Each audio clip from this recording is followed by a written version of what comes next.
സുദർശനാമേ നമസ്കാരം. പ്രേമസിന്ധുവിലെ മുക്താവലികൾ മുഴുവനും വായിച്ചു കേട്ടോ. എന്താ പറയണ്ടതെന്ന് അറിയില്ല, അത്രയ്ക്കും മനസ്സ് നിറഞ്ഞു. വളരെ ലളിതം, വളരെ മനോഹരം. ഒന്നാമതായി അത് തന്നെ പറയാനുള്ളത്. പിന്നെ കുറൂരമ്മയുടെയും പൂന്താനത്തിൻ്റെയും മഞ്ജുള ഒക്കെ കഥകളൊക്കെ നമ്മൾ ധാരാളം കേട്ടതാണ് വെച്ചാലും പുതിയ ഒരു അനുഭവമായിട്ട് തന്നെയാണ് എനിക്ക് തോന്നിയത്. കാരണം ഇത് കഥയായിട്ട് വായിക്കണ പോലെ തോന്നിയതേ ഇല്ല. ഒക്കെ നമ്മളിങ്ങനെ അനുഭവിച്ച് അങ്ങനത്തെ ഒരു അനുഭവമാണ് എനിക്ക് തോന്നിയത്.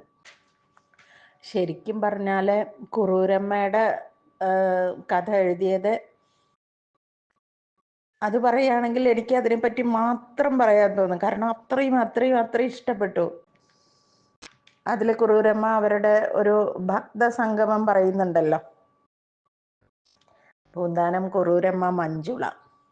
എനിക്കത് ഭയങ്കര ഇഷ്ടപ്പെട്ടു. കാരണം അതിങ്ങനെ നമുക്ക് ഗുരുവായൂരിൽ അവർ ഇരിക്കുന്നതും ഓരോരുത്തരുടെയും കൂടെ കണ്ണൻ ഉള്ള അതൊരു വലിയ അനുഭവമായിട്ട്. കാരണം എനിക്കത് എന്താ പറയുക, അത്രയും ഇഷ്ടപ്പെട്ടു. കണ്ണൻ്റെ ഒരു കുസൃതിയോടുള്ള ചില പറയലും ഒക്കെ വളരെ നന്നായിരുന്നു. അതേപോലെ കുറൂരമ്മയുടെ ഓരോ കണ്ണനുമായിട്ടുള്ള ഒരു സംഭാഷണം,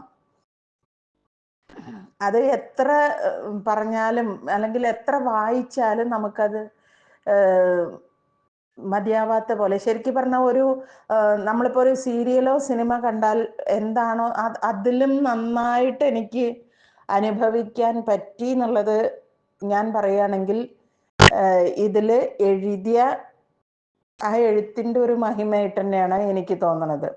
കാരണം അത്രയും രസമായിരുന്നു. എങ്ങനെയാണോ അവർ തമ്മിൽ, നമുക്കത് എല്ലാവർക്കും അങ്ങനെയുള്ള ഒരു ഇതുണ്ടാവും എനിക്ക് തോന്നണില്ല. പക്ഷെ ഇതിലെനിക്ക് അത് ഭയങ്കര അനുഭവമായിട്ട് തോന്നി.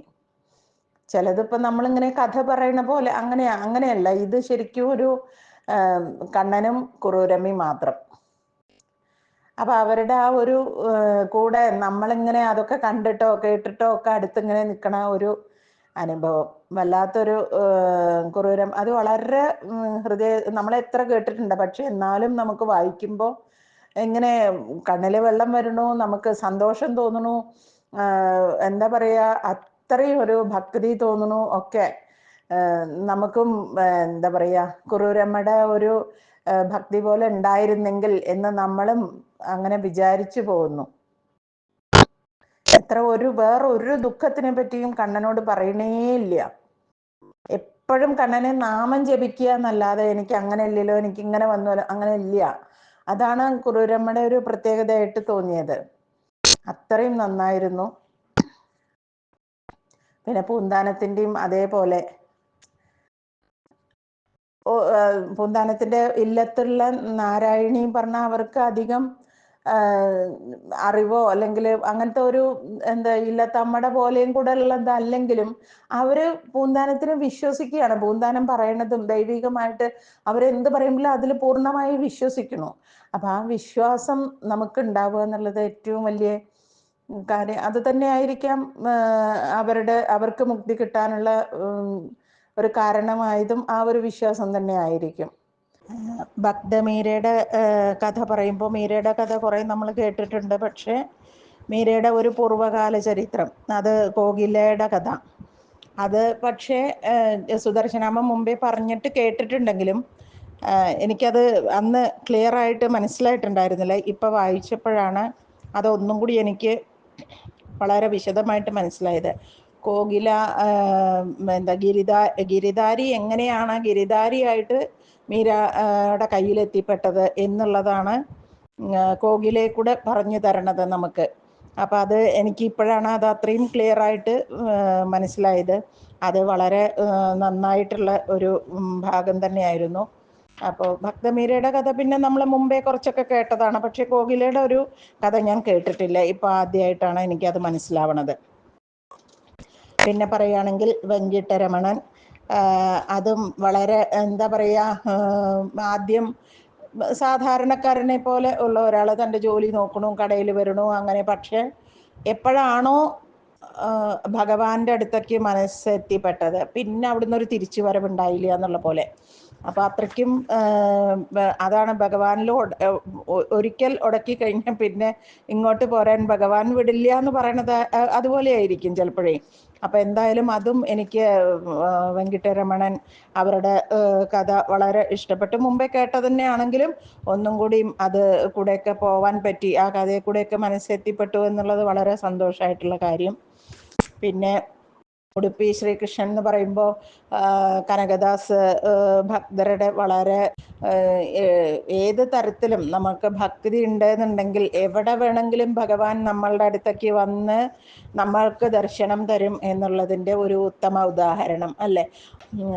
അതും വളരെ, നമ്മൾ ചിലപ്പോൾ ഗുരുവായൂരിലൊക്കെ പോയി കഴിഞ്ഞാൽ നമ്മൾ എനിക്ക് അവിടെ പോയി തൊഴുകണം, നേരെ തൊഴുകാൻ പറ്റിയില്ല. നമ്മളെവിടെ ഇരുന്നാലും നമ്മളെ ഭഗവാൻ കാണുക എന്നുള്ളതാണ് അതിൻ്റെ കാര്യം എന്നുള്ളത് നമ്മളെ മനസ്സിലാക്കിപ്പിക്കുന്ന ഒരു കഥയാണ് അത് കൂടെ ഞാൻ മനസ്സിലാക്കിയത്. പിന്നെ സൂർദാസിൻ്റെ ഭക്തിയെ പറ്റി പിന്നെ ഒന്നും പറയാനില്ല. ഒരു മനസ്സിൽ ഭഗവാനെ, നമ്മൾക്ക് പുറത്തേക്ക് കാണുന്ന ഒരു കാഴ്ചയില്ലെങ്കിലും മനസ്സിൽ ഭഗവാനെ കണ്ടുകൊണ്ട്, ഭഗവാനെ അത്രയും നേരിട്ട് കണ്ടപ്പോഴും കൂടി വേണ്ട, എനിക്ക് അങ്ങനെ കാണണ്ട, എനിക്ക് മനസ്സിൽ കണ്ടാൽ മതി എന്നുള്ള ഒരു കൈ തട്ടി മാറ്റുമ്പോൾ പറയുന്ന ആ ഒരു വാക്കുകൾ നമുക്ക് എനിക്ക് വല്ലാതെ ഹൃദയത്തിൽ തട്ടിപ്പോകുന്ന വാക്കുകൾ തന്നെയാണ് അത്. പ്രേമപാശം കൊണ്ട് നിന്നെ ഞാൻ എൻ്റെ ഹൃദയത്തിൽ ബന്ധിച്ചിരിക്കുന്നത് തട്ടി മാറ്റാൻ നിനക്കൊരിക്കലും ആവില്ല കണ്ണ എന്ന് പറയുമ്പോൾ, സത്യം പറയാ സുദർശനമ്മ, അറിയാതെ കൺകോണിലൊക്കെ കണ്ണുനീർ പൊടിഞ്ഞു പോയി. കാരണം എത്ര ഭക്തി അവിടെയാണ് അത് പറയണത്. എത്ര ബാക്കി ലൗകിക വിഷയങ്ങളൊന്നും വേണ്ട, ഭഗവാൻ മാത്രം മതി എന്നുള്ള ഒരു തലത്തിൽ അവരൊക്കെ പറയണു. അതല്ലേ സത്യവും. ഭഗവാനും ഭക്തനെ മാത്രമേ വേണ്ടുള്ളൂ, ശരിയായ ഭക്തനും ഭഗവാനെ മാത്രമേ വേണ്ടുള്ളൂ. അത് തന്നെയാണല്ലോ ഭക്തിയുടെ മഹത്വവും. ഇതൊക്കെ മനസ്സിലാക്കാൻ ഈ കഥകളൊക്കെ വായിച്ചാൽ മതി എന്ന് എത്ര സ്പഷ്ടമാണ്. അതേപോലെ തന്നെ ശ്രീരംഗനാഥനെ കണ്ടു തൊഴുത് നമ്മൾ പോരുകയെന്നല്ലാതെ അവിടെയുള്ള ഉപദേവതമാരെയൊന്നും അത്രയ്ക്ക് ശ്രദ്ധിച്ച് നമുക്കറിയില്ല. പക്ഷേ നമ്മളുടെ സനാതനധർമ്മ സംസ്കാരത്തെ എടുത്തു കാട്ടുന്ന തുളുക്കുനാച്ചിയാരുടെ കഥ അത് വളരെ ഇഷ്ടപ്പെട്ടു. അത് നേരത്തെ സുദർശനാമ്മ പറഞ്ഞു കേട്ടിട്ടുണ്ടെങ്കിലും ഒന്നും കൂടി അത് ഓർമ്മിക്കാനും മനസ്സിലാക്കാനും പറ്റി. കുലമോ ജാതിയോ ആചാരമോ ഒന്നും നോക്കാതെ സ്നേഹം മാത്രം മുൻനിർത്തി നമ്മളെ ഇല്ലാതാക്കാൻ ശ്രമിച്ചവരുടെ പോലും ആത്മീയ ആചാരങ്ങളെ ബഹുമാനിക്കാനുള്ള നന്മ നമുക്കുണ്ടായിരുന്നു എന്നത് എത്ര വലിയ മഹത്വമാണ് എന്നുള്ളത് നമ്മൾക്കൊക്കെ അഭിമാനിക്കാൻ പറ്റുന്ന കാര്യം തന്നെയാണ്. അത് തന്നെയാണല്ലോ ഹിന്ദു സനാതന ധർമ്മത്തിൻ്റെ മഹത്വവും. നിഷ്കളങ്ക സ്നേഹഭക്തി എടുത്തു കാട്ടുന്ന രസ്ഗാന്റെ കഥ എത്ര, അത് പറയുമ്പോൾ ഒരു ചെറിയ കുട്ടികളുടെ പോലെയല്ലേ, ഒരു ചെരുപ്പും കയ്യിൽ പിടിച്ചിട്ട് ഇത് ഭഗവാന് വേണ്ടിയിട്ടുള്ളതാണ്, ഭഗവാന്റെ കാലിൽ, ഒരു ചെറിയ കുട്ടികളുടെ ഒരു മനസ്സിൽ അങ്ങനെയാണ് വിചാരിക്കുന്നത്. അപ്പോൾ അവിടെയും ഭഗവാൻ അത് മനസ്സിലാക്കി വരുന്നതും ഭഗവാൻ ആ ഒരു അതും ഞാൻ സുദർശനാമ്മ നേരത്തെ പറഞ്ഞു കേട്ട കഥ തന്നെയാണ്. എന്നാലും ഒക്കെ ഒരു നിഷ്കളങ്കമായ ഭക്തി തന്നെയാണ് എല്ലാ കഥകളിലും ശരിക്കും പറഞ്ഞാൽ മുന്നിട്ട് നിൽക്കുന്നത് ഒരു കാര്യം. അത് വളരെ നന്നായിട്ടുണ്ട്. പിന്നെ ഇതൊക്കെ നമ്മൾ മുമ്പേ കേട്ടതാണെങ്കിൽ കൂടി വീണ്ടും വീണ്ടും നമ്മൾക്ക് എത്ര വായിച്ചാലും ശരിക്കും ഇങ്ങനത്തെ കഥകളൊന്നും നമുക്ക് എത്ര വായിച്ചാലും മതിയാവില്ല. വീണ്ടും വീണ്ടും വായിക്കാൻ, ഇനിയിപ്പോൾ ഒന്നും കൂടി ഈ ബുക്ക് വായിക്കാൻ നമുക്ക് തോന്നില്ല എന്നില്ലല്ലോ, നമ്മളെ വീണ്ടും വായിക്കാൻ താല്പര്യം കാണിക്കുന്നില്ലേ. കുറൂരമ്മയുടെയൊക്കെ ആ പേജ് എടുത്തു കഴിഞ്ഞാൽ നമുക്കത് വീണ്ടും വായിക്കാനേ തോന്നുള്ളൂ. അതേമാതിരി തന്നെ തുളസീദാസ് ഗോസ്വാമിയെ പറ്റിയിട്ട് പറയുകയാണെങ്കിലും അവരുടെയും ഒക്കെ എനിക്ക് വളരെ ഇഷ്ടപ്പെട്ടു. ആണ്ടാളമ്മയുടെ കഥ ഞാൻ മുമ്പേ ഒരു എന്തിലാണ് ആദ്യമായിട്ട് കേട്ടതെന്ന് ഓർമ്മയില്ല, പക്ഷെ വളരെ വിശദമായിട്ട് ഞാൻ വായിച്ചും കേട്ടിട്ടുണ്ട്. എങ്ങനെയാണ് ഒരു സാധാരണക്കാരിയായ ഒരു ഗോപികയുടെ പോലെ തന്നെ ശരിക്കും പറഞ്ഞാൽ. അപ്പം അത് ഒരു സാധാരണ പെൺകുട്ടി ഭഗവാനോട് ഇഷ്ടം വന്നപ്പോൾ തൻ്റെ സഖിമാരെ, തൻ്റെ കൂട്ടുകാരികളെയും കൂടിയും ആ ഒരു ഇതിലേക്ക് കൊണ്ടുവന്ന് ശരിക്കും ഭഗവാനോട് ഇഷ്ടം ഉണ്ടാക്കി ജീവിക്കാൻ അവസാനം അവളുടെ മനസ്സറിഞ്ഞിട്ട് ഭഗവാൻ തന്നെ വരണു. അപ്പം നമ്മളെപ്പോഴും നിഷ്കളങ്കമായിട്ട് ഭഗവാനെ സ്നേഹിച്ചു കഴിഞ്ഞാൽ തീർച്ചയായിട്ടും നമ്മളുടെ അടുത്തേക്ക് ഭഗവാൻ വരും, നമ്മളെ സ്വീകരിക്കും എന്നുള്ളതിൻ്റെ ഒരു തെളിവ് തന്നെയാണ് ആണ്ടാളിൻ്റെ കഥ. അപ്പോൾ എല്ലാവർക്കും അങ്ങനെ നമുക്കൊക്കെ ആണ്ടാളിനെ മാതിരി നമുക്കൊക്കെ അങ്ങനത്തെ ഒരു പ്രേമഭക്തി ഉണ്ടാവാൻ ഭഗവാൻ അനുഗ്രഹിക്കട്ടെ എന്നും കൂടി പ്രാർത്ഥിക്കുകയാണ്. നിഷ്കളങ്കമായിട്ട് ഒന്നും എനിക്ക് ഭഗവാനെ തന്നെ മതി, ആ മാല ഇട്ട് നോക്കുന്നതും ആ മാല തന്നെ അച്ഛൻ്റെ കയ്യിൽ ഭഗവാന് വേണ്ടി കൊടുത്തയക്കുകയൊക്കെ ചെയ്യുമ്പോൾ എത്ര നിഷ്കളങ്കമായിട്ടാണ് അതൊക്കെ ചിന്തിക്കുന്നത് എന്നുള്ളതാണ്. അപ്പം അതൊക്കെ ഭഗവാൻ തീർച്ചയായിട്ടും മനസ്സിലാക്കും. പിന്നെ ഇത് മാത്രം എനിക്കറിയില്ല അധികം. ഈ എന്താ തിരുപ്പതിയിലുള്ള വെങ്കമാമ്പയുടെ കഥ ഞാൻ ആദ്യമായിട്ട് കേൾക്കുകയാണ്. അത് ഞാൻ സുദർശനാമയും പറഞ്ഞ് കേട്ട ഓർമ്മ എനിക്ക് അങ്ങനെ തോന്നുന്നില്ല. അതും എൻ്റെ ഒരു പുതിയ അറിവായിട്ട് ഞാൻ എടുത്തു. തീർച്ചയായിട്ടും നമ്മൾ അവിടെ പോകുമ്പോൾ വരാഹസ്വാമി ക്ഷേത്രവും ആ സമാധിയും ഒക്കെ ഒന്ന് കാണണം എന്നുള്ള ഒരു ആഗ്രഹവും കൂടി മനസ്സിൽ ഉണ്ടായി. അപ്പോൾ എന്തായാലും അതും ഭഗവാനെ എന്തൊക്കെ തരത്തിൽ പലതും സഫർ ചെയ്തിട്ടാണ് പിന്നെ ഭഗവാനെ സേവിക്കാൻ ഉള്ള ഒരു ഇത് ഭഗവാനും ആ ഒരു ഇത് അറിഞ്ഞ് അവർക്ക് ഒരു വഴി കാണിച്ചു കൊടുത്തു എന്നുള്ളതാണ്. എന്നെ സേവിക്കാൻ അവരൊക്കെ ബുദ്ധിമുട്ടിച്ചാലും ഇങ്ങനെ ഒരു വഴിയുണ്ട് എന്നുള്ളത് ഭഗവാൻ പറഞ്ഞു കൊടുക്കുന്ന പോലെ. പിന്നെ ചൊക്കമേളയുടെ കഥ ഞാൻ കുറേ പ്രാവശ്യം കേട്ടിട്ടുണ്ട്. പക്ഷേ എന്നാലും എനിക്ക് വളരെ ഇഷ്ടപ്പെട്ട ഒരു കഥയാണ്. കാരണം ഏറ്റവും എന്താ പറയുക, മോശമായതെന്ന് പറയുക, ഏത് തൊഴിലാണ് മോശമായിട്ടുള്ളത്? എല്ലാ തൊഴിലിനും അതിൻ്റെതായ മഹിമയുണ്ട്. പക്ഷേ പല ആളുകളും പക്ഷേ അങ്ങനെയല്ല കാണുന്നത് എന്ന് മാത്രം. നമ്മൾ ഗാന്ധിജിയെ പറ്റിയൊക്കെ ഓർക്കുമ്പോൾ നമുക്ക് അതൊക്കെ അറിയാമല്ലോ. അപ്പോൾ അതുകൊണ്ട് ചൊക്കമേളയുടെ ഒരു ഇത് മനസ്സിലാക്കി ആ ഒരു മഹത്വം മനസ്സിലാക്കാൻ ഭഗവാൻ തന്നെ നേരിട്ട് വന്ന് നാമദേവ് പറഞ്ഞ അവർക്ക് ദർശനം കൊടുത്തതും. അപ്പോൾ അതിലൂടെയൊക്കെ നമ്മൾ മനസ്സിലാക്കേണ്ട കുറേ കാര്യങ്ങൾ എന്താണെന്ന് വെച്ചാൽ, ഈ മാഹാത്മ്യം തന്നെ. എന്താണ് ചെയ്തത്? ഒന്നും ചെയ്തിട്ടില്ല. കുറേ പൂജകളോ കുറേ ക്ഷേത്രത്തിൽ കുറേ വേദങ്ങൾ ചൊല്ലി ഒന്നും ചെയ്തില്ല. എന്തോ അവനവൻ്റെ തൊഴിൽ ചെയ്യുമ്പോൾ നാമം ജപിച്ചുകൊണ്ടേയിരിക്കുന്നു. അത് പക്ഷേ മനസ്സ് ഭഗവാന്റെ അടുത്തായിരുന്നു. ആ ഒരു മനസ്സിനെയും ഭഗവാൻ തന്നോട് ചേർത്ത് നിർത്തി എന്നുള്ളതാണ് ചൊക്കമേളയുടെ മാഹാത്മ്യം. അപ്പോൾ ഇതൊക്കെ നമ്മൾ മനസ്സിലാക്കേണ്ടത്, നമ്മൾ എന്ത് പ്രവൃത്തി ചെയ്യുകയാണെച്ചാലും നമ്മൾ ആ ഭഗവാന്റെ അടുത്ത് മനസ്സ് നിർത്തി നാമം ജപിച്ചു കൊണ്ടിരുന്നാൽ നമ്മളെ ഭഗവാന്റെ അടുത്തേക്ക് ചേർത്തി നിർത്തും എന്നുള്ളതിൻ്റെ തെളിവുകളാണ് ഇതിലെ ഓരോ കഥകളും. അപ്പം അത് നമ്മൾക്കൊക്കെ അതിനുള്ള ഭാഗ്യം ഉണ്ടാവട്ടെ.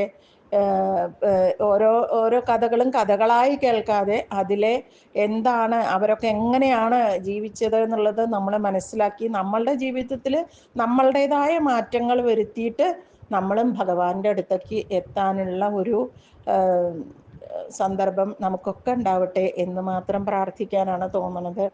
എന്തായാലും സുദർശനാമയ്ക്ക് ഒരുപാട് നന്ദി ഉണ്ട്. കാരണം ഇങ്ങനെ ഉള്ള കഥകളെ കോർത്തിണക്കി പ്രേമസിന്ധുവിലെ മുക്താവലികൾ എന്നോ അല്ലെങ്കിൽ മുത്തുകൾ എന്നോ വേണമെങ്കിൽ പറയാം എന്നുള്ളത് തന്നെയാണ് സത്യം. കാരണം അത്രയ്ക്കും ഹൃദയസ്പർശം തോന്നിക്കുന്ന തരത്തിലുള്ള കഥകളാണ് ഓരോന്നും. എല്ലാം അതിൻ്റേതായ മനോഹാരിത നിലനിർത്തുന്നത് തന്നെയാണ്. അപ്പോൾ നമുക്കൊക്കെ വളരെ ലളിതമായിട്ട് നമുക്കിതൊക്കെ ഉൾക്കൊള്ളാൻ പറ്റുന്നതും മനസ്സിലാക്കാൻ പറ്റുന്നതും, ഇതിനൊന്നും കുറേ അറിവും പാണ്ഡിത്യവും ഒന്നും വേണ്ടല്ലോ. വെറുതെ വായിച്ചാൽ തന്നെ നമുക്കതൊക്കെ മനസ്സിലാക്കാവുന്നതാണ്.